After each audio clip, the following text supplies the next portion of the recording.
البنت، انا اقول للاباء والامهات، بنتك تروح للقرايه لابسه عبايه، تروح الى كربلاء لحسين لابسه عبايه، ليش تروح عند الجامعه لابسه جبه؟ هالبنات اللي لابسه جبب منو هن هذني؟ يقول لي شيخنا هذا ساتر. من اللي قال لك ساتر؟ يستر المفاتن؟ الله وكيلك مو ساتر.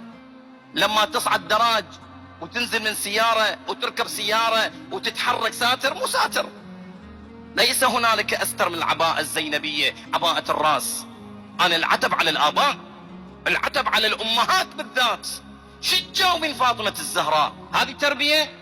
والله مو بقيه البنات ينتقدوا، واذا انتقدوا يضحكون عنه، واذا ضحكوا شو نحن نمشي على ذوق الناس؟ احنا نمشي على مزاج الاخرين.